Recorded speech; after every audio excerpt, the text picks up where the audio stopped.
Hello, greetings to all my students. You all are watching Commerce Calling by Bharat Nagpal. This is my last video number 15 on chapter number 2 Indian economy. बच्चों अपन बात कर रहे थे foreign trade के अंदर ही और foreign trade के ऊपर अब अपन आगे की तरफ चर्चा करेंगे। आइए जानते हैं कि फॉरेन ट्रेड के अंदर जो अपन ने डायरेक्शन थे वो अपन ने कब अडॉप्ट करे थे। वो अपन ने अडॉप्ट करे थे 1951 के अंदर।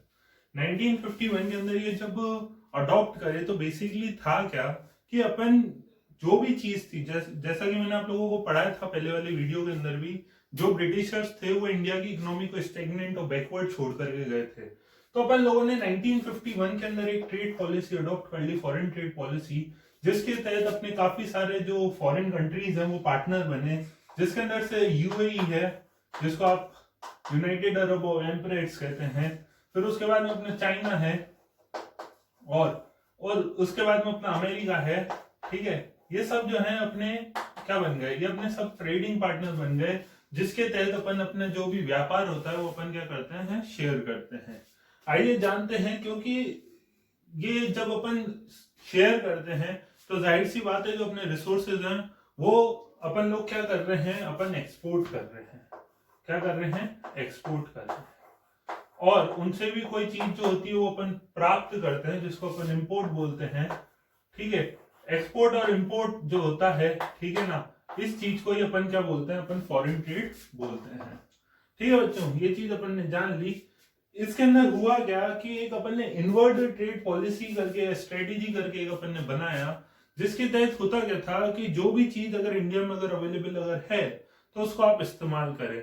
आप ऐसे नहीं कि हर चीज को आप क्या कर रहे हैं, आप इंपोर्ट करवाए जा रहे हैं। जो रिसोर्सेज इंडिया के अंदर अडॉप्ट है या अवेलेबल हैं उनको आप पहले अडॉप्ट करें। फॉर एग्जाम्पल मैं इधर लेना चाहूंगा, जैसे कि अगर अपने पास में जूट अवेलेबल है तो आप जूट को क्या करें, इस्तेमाल करें रस्सी बनाने में। अपन पहले के टाइम में जैसा कि मैंने आप लोगों को पढ़ाया था कि जो रिसोर्सेज होते थे, रॉ मटेरियल्स क्या कर देते थे, एक्सपोर्ट कर देते थे ब्रिटिशर्स, और फिनिश गुड्स को इंडिया में लाते थे। तो उस पॉइंट को वापस से रिपीट ना हो, इस कारण एक पॉलिसी आई थी जिसका नाम था inward looking trade strategy policy. Inward looking trade strategy policy का मकसद ही ये था कि इनवर्ड का तो मतलब हो गया अंदर, और लुकिंग का मतलब हो गया देखना, ट्रेड का मतलब हो गया व्यापार, मतलब अपने देश के अंदर ही देखना और एक स्ट्रेटेजी को प्लान आउट करना जिसके तहत जो व्यापार होगा वो कारगर साबित हो। ठीक है, तो इसके अंदर अपन ने इनवर्ड ट्रेड स्ट्रेटेजी अपनाई और अपन ने एक्सपोर्ट को बढ़ावा देने की तरफ वर्क करा, लेकिन फिनिश गुड एक्सपोर्ट देने की बात हुई और इंपोर्ट जो है वो अपन ने कम करने की कोशिश करी। जाहिर सी बात है कि कोई भी चीज अपन जब अडॉप्ट करते हैं तो उसके दो फेस आते हैं, एक आता है गुड इम्पैक्ट और एक आता है अपना बैड इम्पैक्ट। ठीक है, सबसे पहले जो अपन बात करने जा रहे हैं वो अपन बात करने जा रहे हैं गुड इम्पैक्ट क्या क्या हुए। Human resource of industrial growth and structure transformation. जो भी अपने रिसोर्सेज थे, ह्यूमन रिसोर्सेज जो थे, ठीक है ना, उसके अंदर अपन ने इंडस्ट्रियल ग्रोथ के अंदर अपन ने वर्क करा। ठीक है, और उसके अंदर अपन एक स्ट्रक्चरल चेंजेस लेकर गए, मतलब कि अपन जो भी ह्यूमन रिसोर्सेज होते थे, ठीक है ना, और हाई रेट के ऊपर अपन इसको यूज कर रहा है। ये जो एचआर है ये हाई रेट भी है और ह्यूमन रिसोर्सेज भी है। High rate of human resources of industrial growth and structural transformation. जो भी इंडस्ट्री थी उसको ज्यादा से ज्यादा क्या करा गया, बढ़ावा दिया गया। क्यों? क्योंकि मैं जब बात कर रहा हूँ ब्रिटिश पीरियड के अंदर जो अपना जीडीपी के अंदर अपना ये योगदान जो रहता था वो मात्र और मात्र 5% के आसपास ही घूमता रहता था। लेकिन जैसे ही इनवर्ड ट्रेड पॉलिसी आया, ठीक है ना, वो 25% तक के इसको लेकर के गया। आई बात समझ में? और जो भी अपने पास में रिसोर्सेज थे उसको किस तरीके से बेटर वे के अंदर यूटिलाइज करा जा सकता है, इसके ऊपर भी चर्चा होने लग गई थी।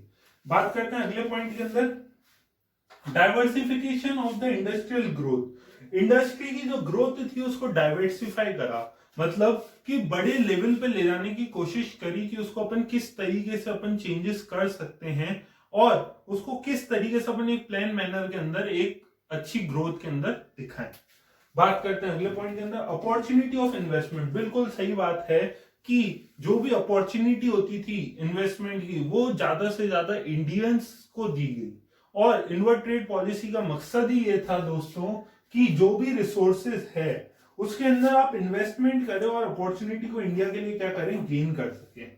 ठीक है, क्योंकि मैं जानता हूं कि इंडिया के पास में 1951 के अंदर इतने ज्यादा रिसोर्सेज अवेलेबल नहीं होते थे। खैर रिसोर्सेज तो छोड़िए, इतनी ज्यादा टेक्निक अवेलेबल नहीं होती थी। फॉर एग्जाम्पल अपन अगर बात करने जाएंगे तो एक वर्ड आता है लेटेंट रिसोर्सेज। लेटेंट का मतलब होता है फालतू, और फालतू रिसोर्सेज। अरे रिसोर्सेज तो कोई फालतू होते ही नहीं है सर, तो कैसी बात होगी। तो बात करते हैं लेटेंट रिसोर्सेज के ऊपर। Resources which are available to us but the usage of that technique we don't know is known as a latent resources. For example, अगर आप लोगों को अगर बताना चाहूंगा, एक एटम होता है जिसका नाम है यूरेनियम, ठीक है ना। अब यूरेनियम जो होता है वो अपने इंडिया में अवेलेबल तो है जम्मू एंड कश्मीर साइड पे, मगर अपन को उसको यूज करना ही नहीं आता है, ठीक है ना। टेक्निक ही अवेलेबल नहीं थी, तो वो अपना क्या बन गया, अपने एक लेटेंट रिसोर्स बन गया। Bad impact inward trade policy के ऊपर अपन बात करते हैं, ठीक है। तो पहला पॉइंट आएगा निकल के, growth of inefficient public monopolies. जो भी ग्रोथ हो रही थी, क्योंकि पब्लिक सेक्टर इस ग्रोथ को कर रहा था, वो कैसे कर रहा था, इनएफिशिएंट मैनर के अंदर कर रहा था। इनएफिशिएंट मैनर से अपन को ये समझ में आता है बच्चों कि जहां पे रिसोर्सेज इजीली अवेलेबल होते थे वहां पे तो बेधड़ल्ले गवर्नमेंट की पॉलिसीज पहुंच रही थी और सक्सेस हो रही थी। लेकिन बिहार जैसे शहर के अंदर, बिहार जैसी स्टेट के अंदर ये पॉलिसी को क्या हो रहा था, दिक्कत हो रहा था, ठीक है। चलिए आगे बात करते हैं। Lack of the competition implied lack of modernization. जो कंपटीशन था वो भी कम था और मॉडर्नाइजेशन था वो भी कम था। तभी आप लोगों ने देखा होगा कि उस जमाने के अंदर केवल दो तरीके की कारें आती थी, एक तो फिएट आती थी और एक अपनी मारुति सुजुकी में चल रही थी। तो कंपटीशन भी क्या था, कम था। और जो मॉडर्नाइजेशन था, जो कि लोग बाग जो अडॉप्ट करना चाहते थे नए चेंजेस, वो भी कम अडॉप्ट कर पा रहे थे, ठीक है।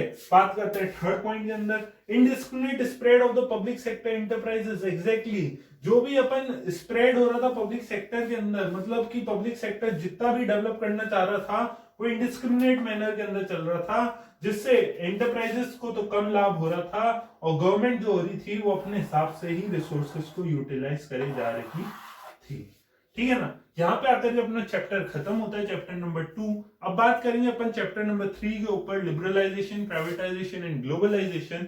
बहुत ही अच्छा चैप्टर है, one of my favourite chapter of the entire economy, ठीक है। तो अपन उसके ऊपर चर्चा करेंगे। मैं उम्मीद करता हूं आपको ये हमारा तरीका पसंद आ रहा होगा। ग्रीन बोर्ड हम आप लोगों के लिए लेकर के आए हैं।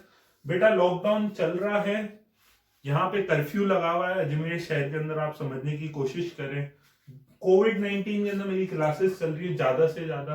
ये कलर चौक मेरे को मिल गई तो मैंने सोचा चलो आप लोगों के संग में यूज कर ली जाए, ठीक है। तो मैं जितना हो रहा है, जितना बेस्ट मैनर में हो रहा है उतना मैं आप लोगों के लिए कर रहा हूं। आप मेरे चैनल को लाइक करें, शेयर करें, सब्सक्राइब करें और देखते रहें कॉमर्स कॉलिंग। मिलते हैं अपने नेक्स्ट चैप्टर के अंदर, ठीक है। टिल देन गुड बाय, जय हिंद, जय भारत।